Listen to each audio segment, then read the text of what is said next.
श्रीमद्भागवत महापुराण प्रथम स्कंध तृतीय अध्याय। भगवान के अवतारों का वर्णन। सूत जी कहते हैं, सृष्टि के आदि में भगवान ने लोकों की रचना करने की इच्छा की। उस इच्छा के प्रकट होते ही भगवान ने महत्तत्व आदि से युक्त उस दिव्य पुरुष रूप को धारण किया, जिसमें 10 इंद्रियां, 1 मन और 5 महाभूत, इस प्रकार 16 कलाएं विद्यमान थीं। जब भगवान कारणजल में शयन कर रहे थे और उन्होंने योग निद्रा का आश्रय लिया, तब उनके नाभिकमल से सृष्टिकर्ता ब्रह्मा जी प्रकट हुए, जो समस्त लोकों की रचना करने वाले हैं। भगवान के उसी विराट पुरुष के अंग प्रत्यंगों की कल्पना से समस्त लोकों की संरचना मानी गई है। वह विराट पुरुष ही भगवान का सर्वमय विश्वरूप स्वरूप है। योगी जन उसी विराट स्वरूप का ध्यान करते हैं। वह स्वरूप हजारों चरणों, हजारों जंघाओं, भुजाओं और मुखों से युक्त है। उसमें 1000 सिर, 1000 नेत्र, 1000 कान और 1000 नासिकाएं हैं। हजारों मुकुट, हार और कुंडलों से वह निरंतर शोभायमान रहता है। वही पुरुष रूप, जिसे नारायण कहा जाता है, समस्त अवतारों का मूल बीज है। उसी के अंशांश से देवता, मनुष्य, पशु, पक्षी और समस्त योनियों की सृष्टि होती है। सबसे पहले भगवान ने कुमार सर्ग में सनक, सनंदन, सनातन और सनत कुमार, इन चारों कुमारों के रूप में अवतार लिया और अखंड ब्रह्मचर्य का पालन किया। दूसरे अवतार में भगवान ने वराह रूप धारण किया और रसातल में डूबी हुई पृथ्वी को उद्धार करके बाहर निकाला। तीसरे अवतार में भगवान देवर्षि नारद के रूप में प्रकट हुए और उन्होंने नारद पांचरात्र का उपदेश दिया, जिसमें कर्मों के बंधन से मुक्ति का मार्ग बताया गया है। चौथे अवतार में धर्मपत्नी मूर्ति के गर्भ से नरनारायण ऋषि के रूप में अवतीर्ण होकर भगवान ने मन और इंद्रियों का पूर्ण संयम करते हुए कठोर तपस्या की। पांचवें अवतार में भगवान कपिल के रूप में प्रकट हुए और आसुरी नामक ब्राह्मण को सांख्य शास्त्र का उपदेश दिया, जो कालक्रम में लुप्त हो गया था। छठे अवतार में ऋषि अत्रि की पत्नी अनुसूया से दत्तात्रेय के रूप में जन्म लेकर भगवान ने अलर्क और प्रहलाद आदि को आत्मज्ञान का उपदेश दिया। सातवें अवतार में प्रजापति आकुति की पत्नी से यज्ञ के रूप में प्रकट होकर भगवान ने स्वयंभुव मनु की रक्षा की।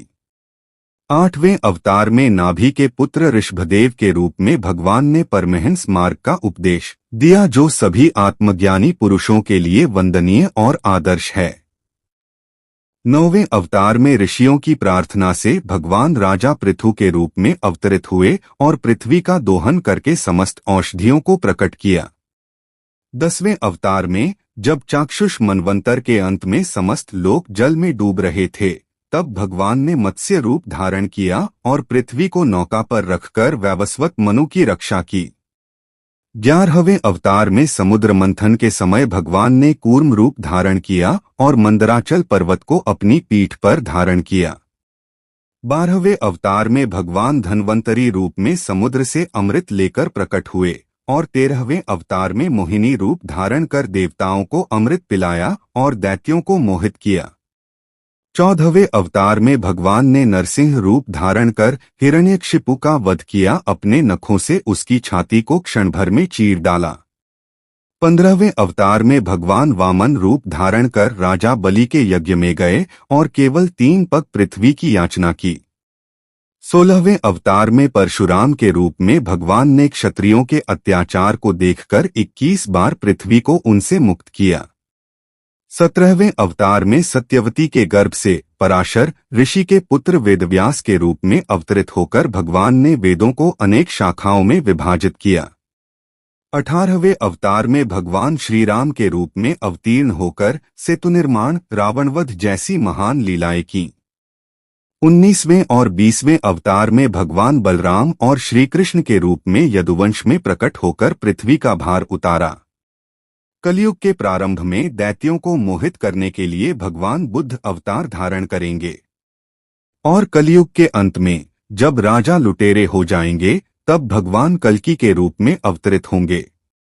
हे शौनकादि ऋषियों, जैसे विशाल सरोवर से असंख्य नदियां निकलती हैं, वैसे ही भगवान के असंख्य अवतार होते हैं।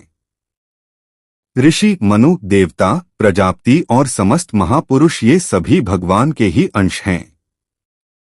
ये सब अंशावतार हैं, परंतु श्री कृष्ण स्वयं पूर्ण भगवान हैं। जो मनुष्य श्रद्धा और भक्ति से प्रातः और सायंकाल भगवान के इन अवतारों का स्मरण करता है, वह समस्त दुखों से मुक्त हो जाता है। महर्षि वेदव्यास ने भगवत चरित्र से परिपूर्ण इस भागवत पुराण की रचना की और इसे अपने पुत्र श्री शुकदेव जी को उपदेश दिया। शुकदेव जी ने राजा परीक्षित को गंगा तट पर यह कथा सुनाई। कलयुग में अज्ञान से अंधे होते जीवों के लिए यह श्रीमद्भागवत पुराण सूर्य के समान प्रकाश देने वाला है। जो इस कथा को श्रद्धा से सुनता है, वह स्वयं भगवान की कृपा का पात्र बन जाता है।